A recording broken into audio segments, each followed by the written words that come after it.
President Volodymyr Zelensky scoffed at the idea of recognizing Ukraine's Crimea region as Russian territory as part of a peace deal. The U.S. has offered to concede to Russian ownership of the region in a reported 7-point peace plan in exchange for Putin freezing the front line, but Zelensky vowed Ukraine would not, under any circumstances, hand over the land, which Russia invaded in 2014. He said, "There is nothing to talk about. This violates our constitution. This is our territory, the territory of the people of Ukraine." This position pits Ukraine directly at odds with the U.S.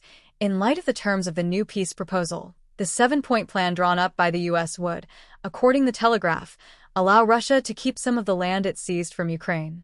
The proposal is expected to be discussed in London today to gauge Kyiv's further reaction. However, a glaring omission from the plan is the lack of any clear U.S. security guarantees.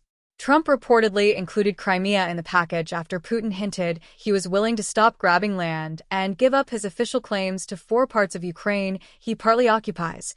Putin suggested freezing the front line to Steve Witkoff, Trump's special envoy, during their 3rd meeting, which happened earlier this month, 3 sources told the Financial Times.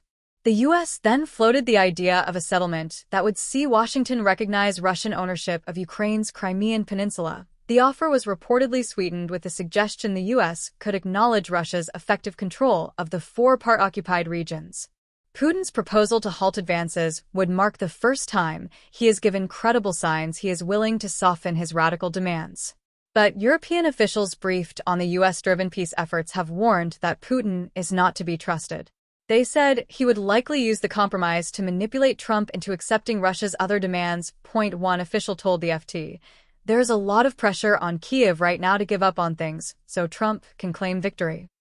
Zelensky echoed that warning. He said that discussions to include Crimea in any peace offer risk placing negotiations into the hands of the Kremlin. By putting Crimea on the table, he insisted the U.S. would be playing into Putin's game. Zelensky said, "As soon as talks about Crimea and our sovereign territories begin, the talks enter the format that Russia wants, prolonging the war, because it will not be possible to agree on everything quickly. We know where these signals are sounding and will continue to sound." He said he did not know whether the inclusion of Crimea originated from Russia or U.S. representatives. Zelensky's rebuttal comes as officials from the UK, the US, and the EU prepare to meet in London today to push forward the peace process.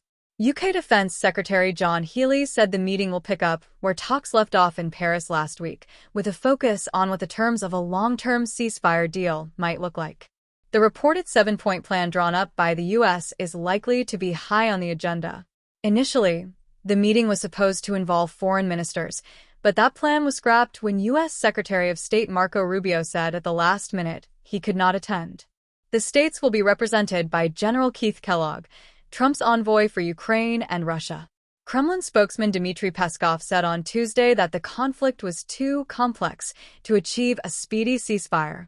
He told State TV, "It is not worth setting any rigid time frames and trying to get a settlement, a viable settlement, in a short time frame."